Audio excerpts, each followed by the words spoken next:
con armas largas. Ahí hicieron el allanamiento, agarraron una prima mía, vinieron y me revisaron como 3 policías y no me encontraron nada. Y después que fueron a la casa y tuvieron ahí como media hora revisando y buscando ahí adentro, cuando salieron de allá, dice el teniente que cuando me revisaron a mí estaba ya allá adentro.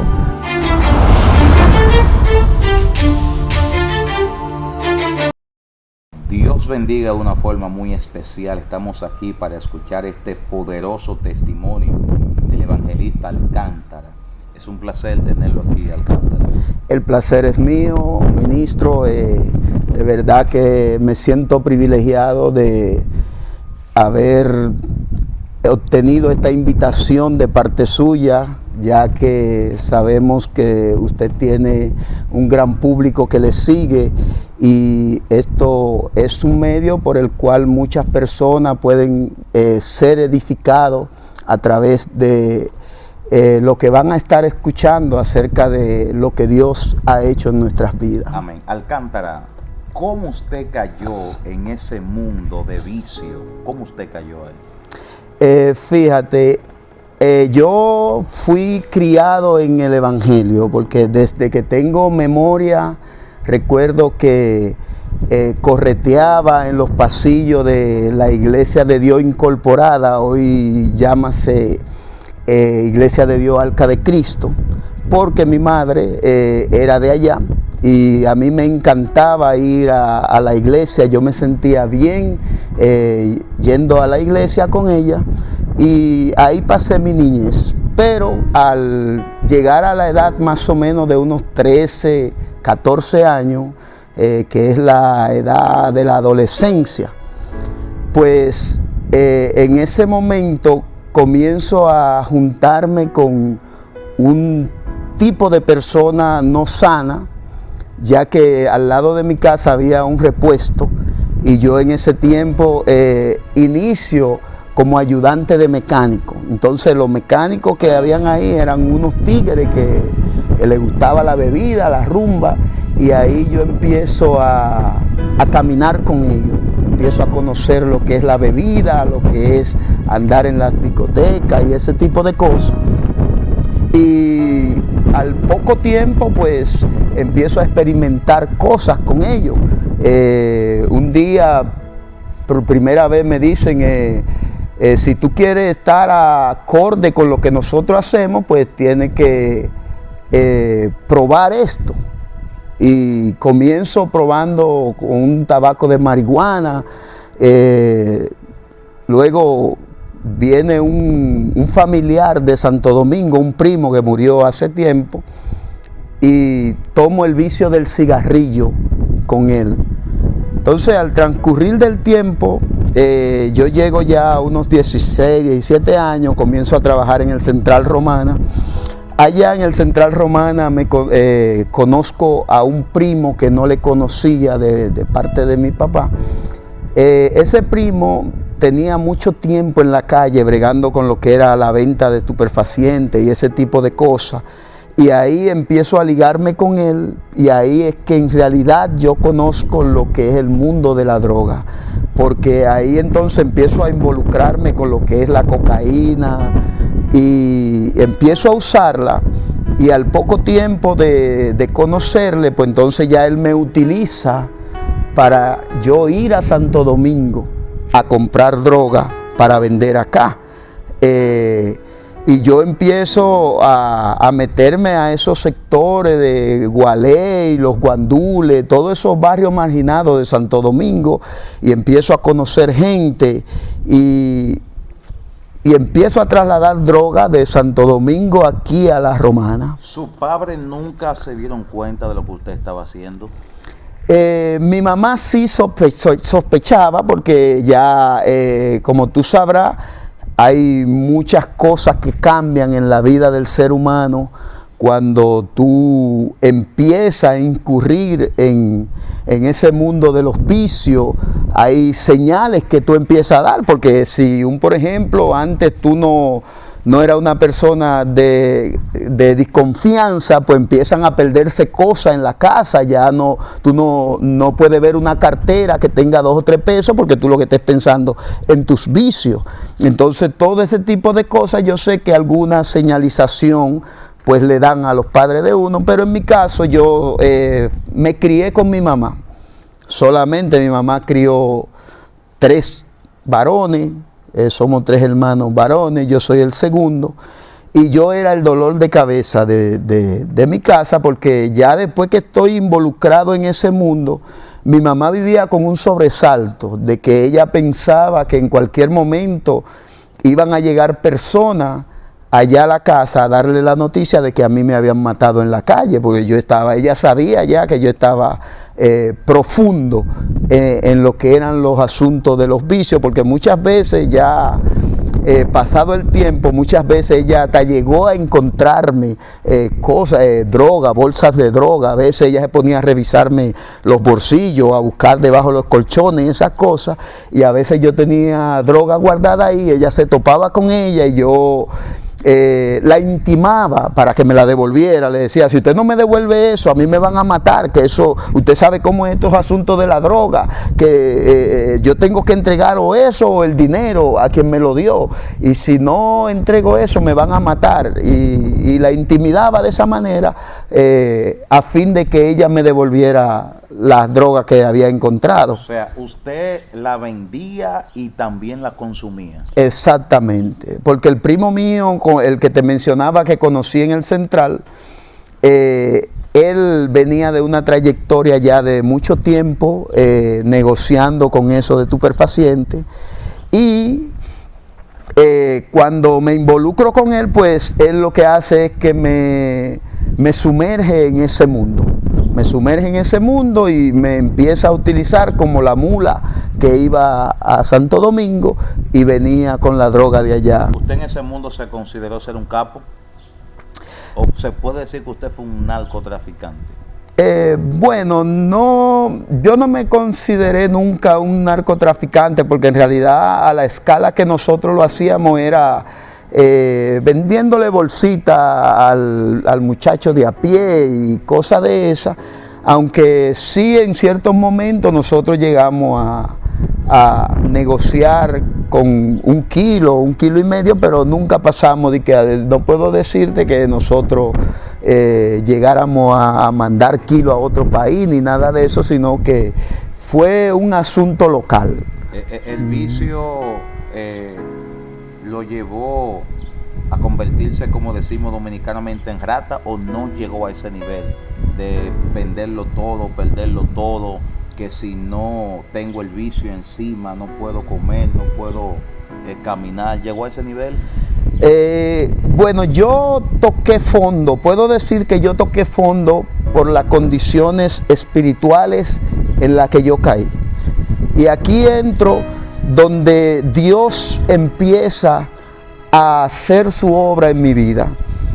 Recuerdo que un día en la mañana mi mamá me dice, mira, hoy nos vamos todos para un solar que nosotros tenemos en Caleta, que hoy en día es donde mi mamá reside.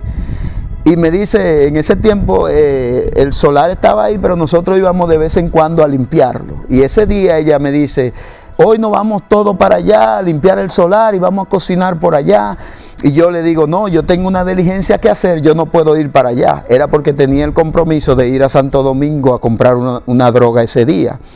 Ella me dice, no, vámonos al solar y nos pasamos el día en familia allá. Y yo le digo, no, es que tengo un compromiso. Y me dice, bueno, si tú no vas a ir con nosotros, permíteme por lo menos decirte un sueño que yo tuve anoche contigo. Y yo, como persona ciego en el mundo al fin, cuando ella me decía, pues mi mamá, Dios les revelaba en ese tiempo muchas cosas. Y le digo, pero usted que siempre está soñando, usted es la que más sueña. Y para quitármela de encima le digo, está bien, dígame el sueño. Entonces me dice, mira, yo me soñé que tú estabas en una calle y esa calle estaba solitaria y tú estabas parado en el medio de esa calle y de repente quedaste rodeado por todos los lados con un grupo de hombres con armas largas y tú no pudiste hacer nada. Me dice ella ese día en la mañana, ¿qué pasa? Le digo, está bien.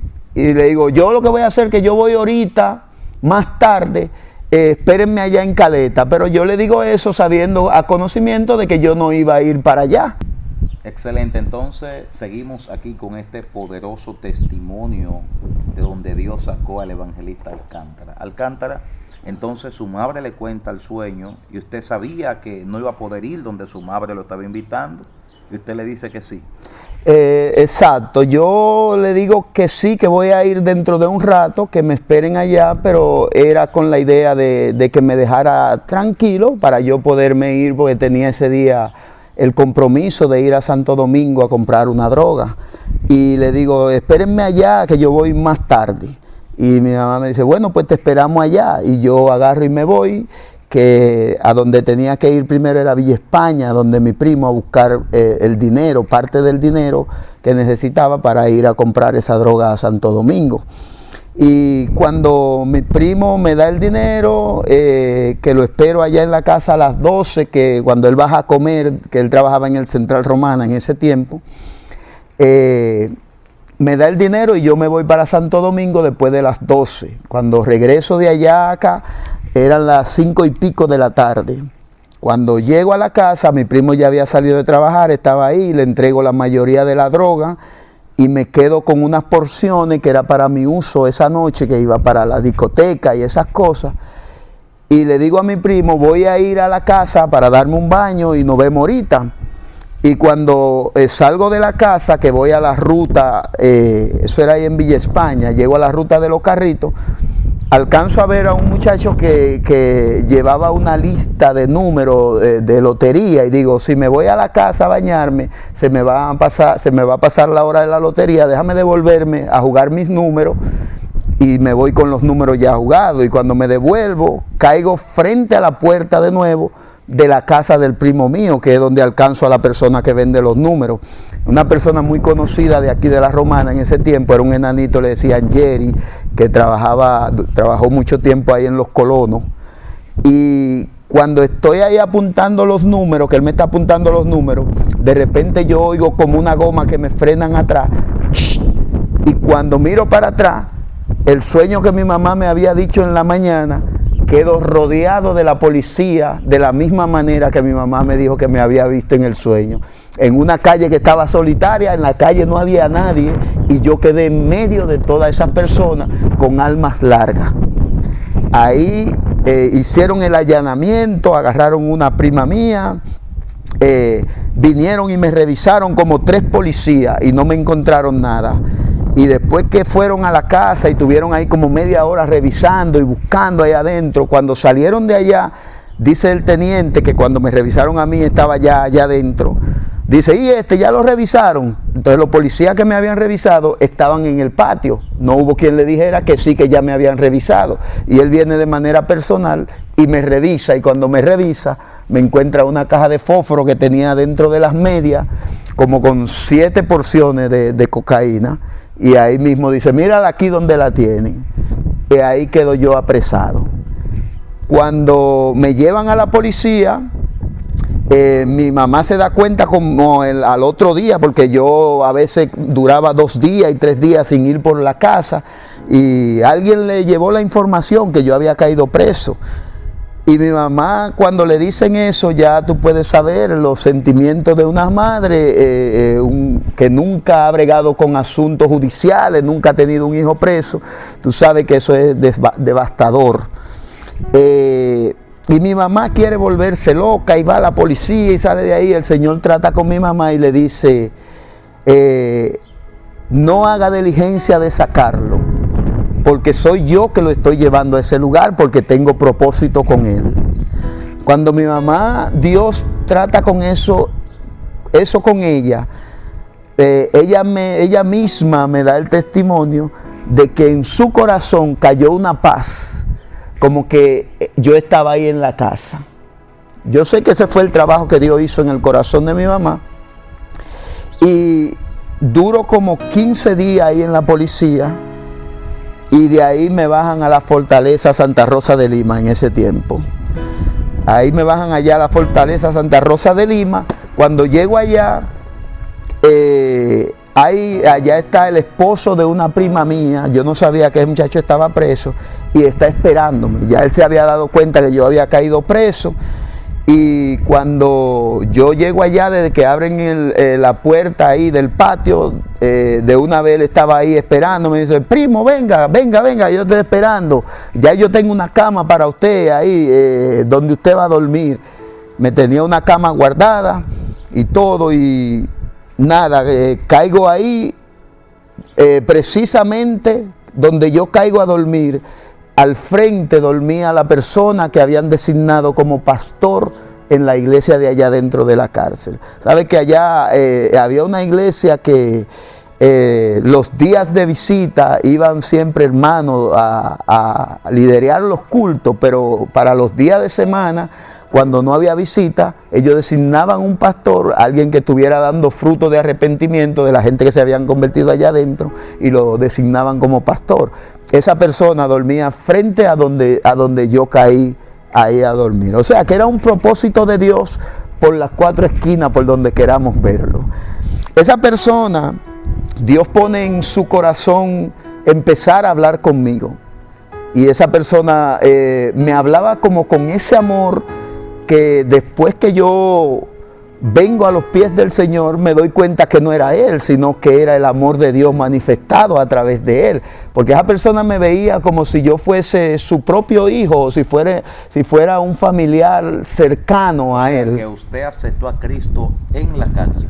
Así es. Digo, se reconcilió. Pero eso no fue acabando de llegar, porque cuando caigo allá, lo menos que yo me esperaba era que yo me iba a encontrar con facilidades para asuntos de droga, porque dentro de la fortaleza.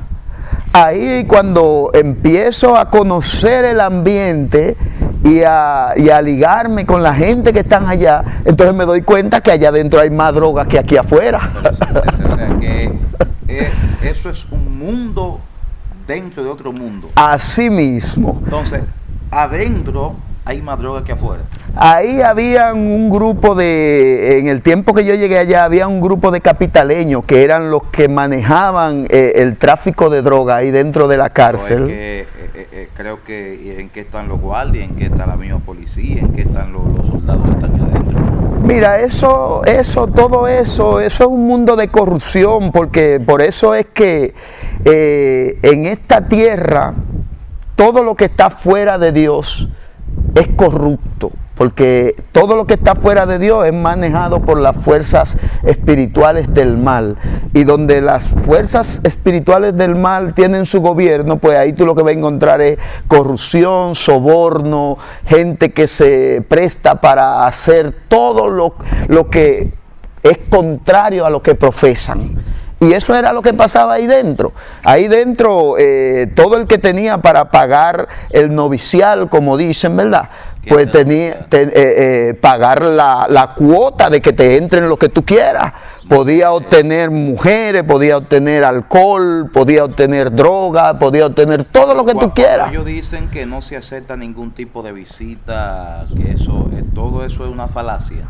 Todo eso es una falacia y una pantalla. A veces cuando hay una autoridad que está por encima, que aprieta porque hay un caso que sale a la luz, eso dura un tiempito muy corto que para que las cosas se enfríen, pero ya al poco tiempo todo vuelve a la normalidad de ello, que es la corrupción y el hacer todo lo que se hace en esos lugares. Impresionante. Entonces usted se encuentra que ese mundo es más perverso que el de aquí afuera.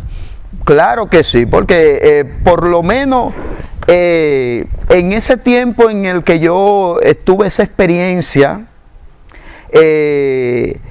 la perversidad de los recintos carcelarios no tenía límite, porque ahí solamente había que tener dinero para tú hacer lo que tú quisieras. Y te estoy hablando desde la escala más alta de rango, que manejaban esas cárceles. Te estoy hablando de coroneles y generales que se prestaban para toda ese tipo de cosas. Eso llegaba a la más alta escala. Entonces cuando llegaba un capo que tenía todas las condiciones de darle un dinero que fuera atractivo para ese coronel o ese superior que estuviera en esa cárcel, pues entonces ese capo estaba ya con la facultad de poder hacer, incluso yo vi gente allá donde se le asignó una celda para ellos solos, una celda que estaba capacitada aún, por ejemplo, para 75 personas, y ponían 20 personas porque pagaban, eso era de ellos, para que tuvieran a sus amplias, y esa celda era asignada a esas personas. Tremendo, tremendo. Entonces usted estaba peleando con Dios. Sí, ministro, el Señor empieza a decirme que pase hacia adelante, y yo en mis pensamientos le decía, no, yo no voy para ahí adelante, pero como cada vez que decía que no voy para ahí adelante, como que algo me empujaba hacia adelante y daba como un paso hacia adelante, y cuando vine a darme cuenta, ya yo estaba en el primer asiento frente al púlpito el púlpito de la iglesia que se había hecho ahí. Y cuando estoy ahí parado, recuerdo que estaban cantando un coro encendido, donde había una presencia tremenda ahí en ese momento. Y en medio del coro fue que el Espíritu Santo empezó a empujarme. Yo iba hasta que llegué y caí ahí delante. Y caigo y estoy parado ahí frente al púlpito, y está una pastora que era de las personas que iban a visitar allá los días de visita, tenían el ministerio de ir a compartir con los presos, y ella es la que está ahí cantando el coro. Y entonces cuando estoy ahí parado, el Espíritu entonces me dice, híncate, y yo digo, que me hinque. Digo, no, yo no me voy a hincar, pero ven acá, y es que yo me estoy volviendo loco, y además de eso yo no me voy a convertir, porque ¿y qué van a decir todos estos tigres ahorita cuando se vayan estos convertidos? Dije, mira que se convirtió, porque el diablo te pone todas esas excusas para que tú no te acerques a Dios. Y me llegaron todos esos pensamientos mientras escuchaba esa voz que me retumbaba y me decía, híncate, y yo decía, no, que no me voy a hincar. De repente yo sentí como dos manos gigantescas que me agarran aquí en los hombros y me hacen así para abajo con todo el peso del cuerpo. Te dije que te hinque. Y caí yo con todo el peso del cuerpo en un piso rústico donde ahí estaban la puya y piedra suelta que se me enterraron en la rodilla, porque fue con todo el peso, porque no fui yo que me hinqué. Se lo puedo testificar. A mí me hincó el Espíritu Santo, que me mandó para abajo para que obedeciera a lo que me estaba diciendo. Cuando caigo hincado, que cierro los ojos, lo único que yo empecé a hacer fue a llorar, pero un llanto tan profundo, líder, que yo hice un pozo literalmente en el piso. Como era un piso rústico, yo lloré tanto que se hizo un pozo en los hoyitos, y las lágrimas que cayeron estaban ahí, que tú lo podías ver como un pozo de lágrimas. ¿Qué pasó luego que usted sale? ¿Cómo se sintió su mamá? ¿Ya usted cambió rotundamente? No, déjame terminarte el testimonio ahí para decirle al público lo que el Señor me muestra en ese momento. Cuando estoy llorando, el Señor me muestra en el Espíritu. Yo veo que se enciende, que una cortina se desenrolla detrás de la pastora y de las personas que estaban en el púlpito. Una cortina de un rojo que yo no he visto en esta tierra. Y esa cortina se desenrolla y cae hasta el borde del suelo. Y cuando la cortina se desenrolla, que cae al borde del suelo, yo veo que se enciende un fuego en la esquina de la cortina. Y ese fuego empieza a caminar toda la orilla del púlpito y me encierra, me cruza por detrás. Cuando me cruza por detrás, yo siento el calor del fuego, pero no era un fuego que quemaba, sino era un fuego como que te gustaba sentirlo, el efecto que tú sentías del calor que te provocaba. Y el fuego sigue caminando, y cuando llega a la otra esquina del púlpito dobla hasta que se pega en la otra punta de la cortina, y ahí quedo yo encerrado en ese fuego. Y ahí veo que se desenrolla una escalera como invisible que cae hasta dentro del fuego, y escucho una voz de millares de voces que hacen una bulla, ¡guay! Y empiezan como a hacer una fiesta. Cuando yo caigo de rodillas, y yo digo, pero esto es imaginándome lo que yo estoy. Y entonces Dios empieza a darle palabra a la pastora, y dice la pastora por el micrófono, ¡wow! Yo no sé qué es lo que Dios tiene con este muchacho, pero el Señor me dice a mí que ahora mismo se está armando una fiesta en el reino de los cielos por este muchacho, lo que Dios me estaba mostrando en visión. Y dice ella, ¡wow! Y aquí hay un fuego que no es de esta tierra. Para que yo viera que no era mi imaginación, sino que era Dios que estaba tratando conmigo. Cuando terminó el coro, que ya yo me paré, que ahí terminó la visión que Dios me mostró, la pastora dijo, wow, yo tengo 35 años pastoreando y nunca en mi vida había visto una persona llorar tanto como ese muchacho. El pozo estaba ahí literal. Y ahí ese fue el llamado que Dios me hace allá dentro de la cárcel. Ahí entonces ya yo me digo, bueno, ya yo soy cristiano, a mí me convirtió Dios y ya yo no puedo echar esto para atrás. Por eso, después de ese encuentro magnífico, poderoso, usted nunca ha vuelto atrás, nunca. Después que salí de la cárcel, porque yo te dije ahorita que eso pasó teniendo como unos 7 meses, ¿verdad? ¿Qué pasó? Se cumplió el año de yo estar allá preso. Aquí en el tribunal de aquí me echaron 5 años y 20,000 pesos de multa cuando me llevaron a la sentencia.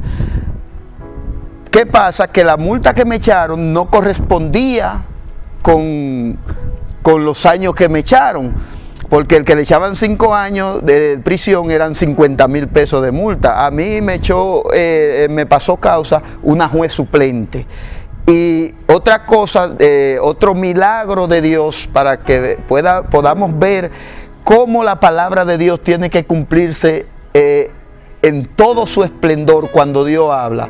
Cuando yo caí preso, 3 días antes Balaguer había tirado un decreto de que de 1 gramo de cocaína para abajo era correccional, porque antes de esos 3 días, hasta un papelito untado que te encontraran de cocaína, lo mínimo que te podían echar era 5 años y 50,000 pesos de multa.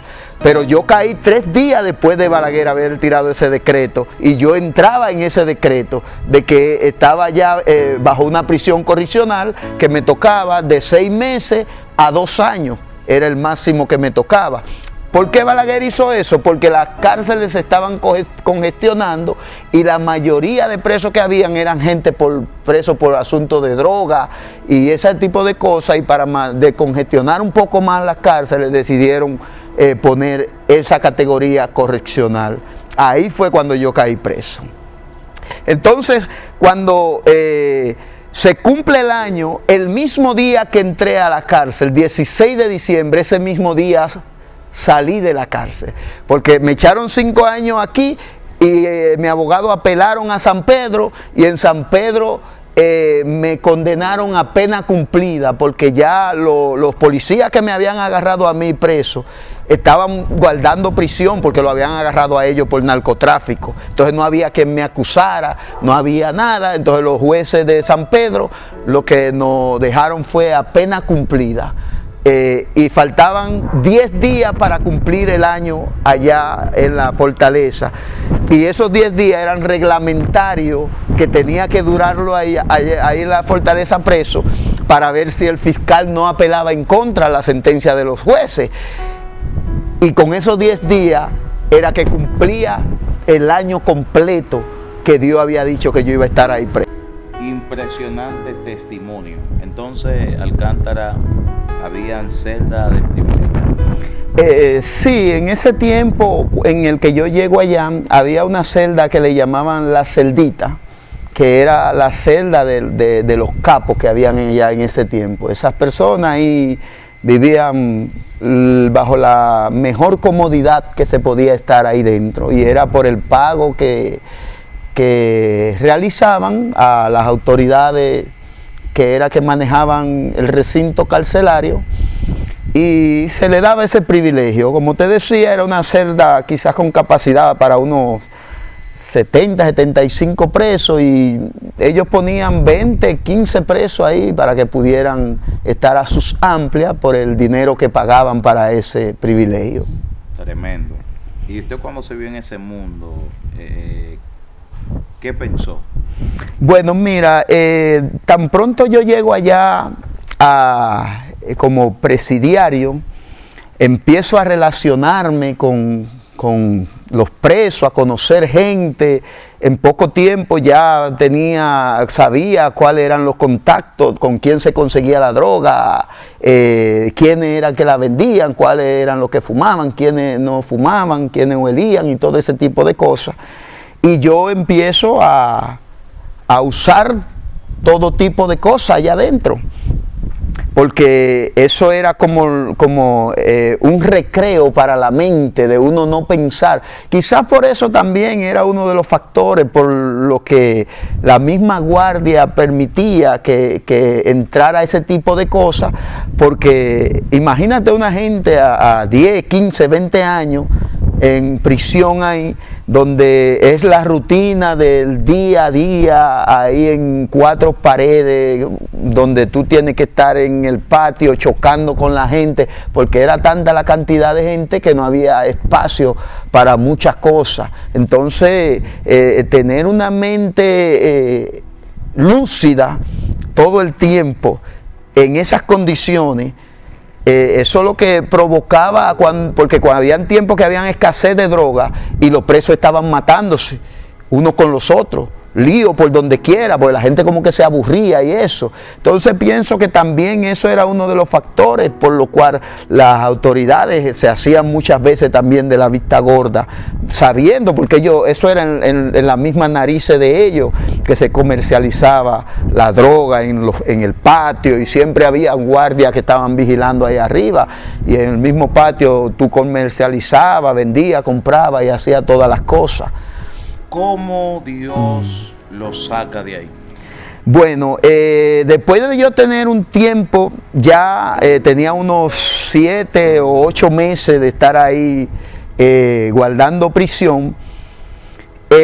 Como le decía al principio, donde yo caía a dormir, al frente vivía el pastor, y ese hombre, desde que yo llegué ahí, nunca dejó de invitarme para que yo fuera a la iglesia los días de los cultos, y yo siempre le decía, sí, yo voy a ir, pero a la hora de los cultos, los días que había culto, me le desaparecía o me le escondía o me iba con alguien por ahí a fumar o a usar cocaína, lo que fuera. El caso es que yo siempre lo evadía. Entonces ya de tanto él invitarme, como que ya me daba apuro decirle que sí, que yo iba a ir a la iglesia y no cumplir con esa palabra. Y recuerdo que ese día era un día de visita, era un miércoles, que era uno de los días de visita de la semana, y le digo, pastor, hoy sí le prometo que voy a ir, hoy yo voy a ir en el nombre de Jesús. Y me dice, pues está bien, lo voy a esperar. Y agarro, y cuando son como las 11:30, porque el culto empezaba como eso de las 12, después que abrían la puerta para la visita, como a las 11:30 voy y me baño y me visto, y cuando voy a bajar para la iglesia, que voy saliendo de la celda, en la puerta me encuentro con una de esas gente que yo fumaba y cosas, y me dice, ven líder, ven que te estaba buscando, mira lo que tengo aquí, vámonos a fumar esto. Y hago yo así, pienso, pero yo dije que iba para la iglesia, y dice, vamos para allí atrás. Pero vicioso al fin, me dejé dominar por el vicio, y agarré y me fui con él. Y recuerdo que era algo que le llaman diablito, que es una porción de marihuana con una piedra o 2 piedras de crack. Ese es un nombre, hablo de esto porque eso es un nombre que a veces la gente piensa que esos nombres que se le ponen a esos asuntos de droga, que vienen de una mente humana, esos nombres no vienen de una mente humana, esos nombres suben del infierno y Satanás lo trae a la mente de alguien para entonces trazar pauta en la vida de la gente, donde se abren puertas espirituales en la vida de esa gente. Y yo te lo digo por la experiencia que viví con eso. Eso que le llaman diablito abrió dimensiones espirituales en mi vida, donde yo llegué a estar en una situación donde yo escuchaba a los demonios hablarle a mi cabeza, así como estamos nosotros dos hablando. Yo escuchaba voces por millares en mi cabeza, y esa dimensión espiritual fue abierta a través de ese tipo de estupefaciente.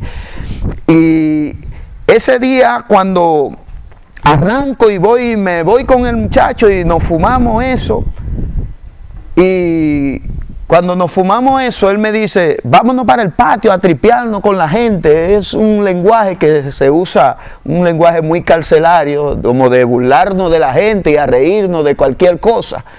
Le digo, cuando me fumé eso, sentí que no me hizo el efecto al que yo estaba acostumbrado a sentir cuando yo fumaba eso. Yo sentí como que eso no me hizo ningún efecto, como que yo quedé lúcido y como que lo que se arraigó en mi corazón fue una tristeza inexplicable. Y yo le dije a él, no, vete tú adelante que yo te alcanzo ahora. Y él se fue y yo agarré y cogí para la cama donde yo dormía y me acosté a boca arriba. Y cuando me acuesto a boca arriba, de repente yo veo que frente a mí, como que dos manos invisibles hacen así, me abren una pantalla. Y yo veo en fracciones de segundo toda mi vida pasar en esa pantalla. Desde que yo corría en los pasillos de la iglesia, al tiempo que me descarrié, la vida que había escogido, hasta llegar a ese momento. Eso me lo pasaron así en fracciones de segundo.